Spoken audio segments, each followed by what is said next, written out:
Sa kabila ng mainit na panahon, isang low pressure area ang namataan sa labas ng Philippine Area of Responsibility. Kung papasok ba yan sa PAR at kung nakaapekto na ba ito o ang extension o buntot nito sa ilang bahagi ng bansa, alamin natin kay Pag-asa Weather Specialist Veronica Torres. Magandang araw po sa inyo, pati na rin sa ating mga taga-subaybay sa PTV4. Northeast monsoon ang nakaka-apekto ngayon sa may Luzon area, kaya asahan natin maulap na papawirin mga may hinang pagulan sa may Cagayan Valley, Aurora at Quezon. Inaasahan din naman natin sa may Davao Region, maulap na papawirin may mga kasamang thunderstorms dito sa may Davao Region nga.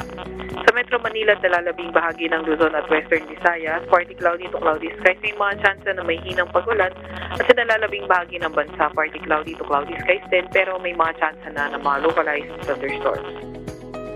Wala naman tayo nakataas sa gale warning sa kahit anong baybay ng ating bansa, pero ingat sa papalaot sa may northern Luzon at eastern section ng bansa dahil magiging katamtaman hanggang sa maalon ng karagatan. Ito naman din yung ating 3-day weather outlook. Ito naman yung update sa ating mga dam.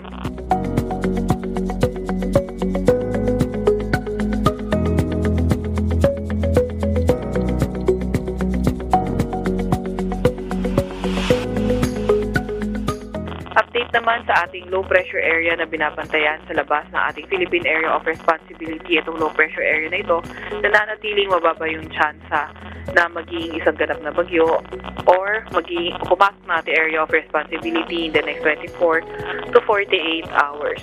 Nasaan naman natin magiging maulan sa may Davao Region, may mga kasamang pagkidlat at pagkulog dahil yan sa easterlies at trough ng low pressure area. Update naman sa ating heat index. So heat index na tinatawag natin init factor, ito yung temperatura na nararamdaman ng ating katawan. Pinakamataas na naitala natin kahapon ay 42 degrees Celsius sa may Calapan, Oriental Mindoro. And for today, based sa ating forecast, posible ang pinakamataas din ay around 41 degrees Celsius sa may Calapan, Oriental Mindoro din.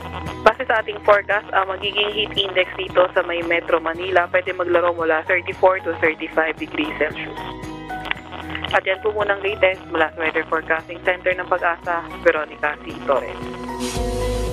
Maraming salamat Pag-asa Weather Specialist Veronica Torres. At paalala muli sa ating mga kababayan para maging ligtas sa lahat ng pagkakataon mula sa epekto ng pabago-bagong panahon, ugaliing tumutok dito lang sa PTV Info Weather.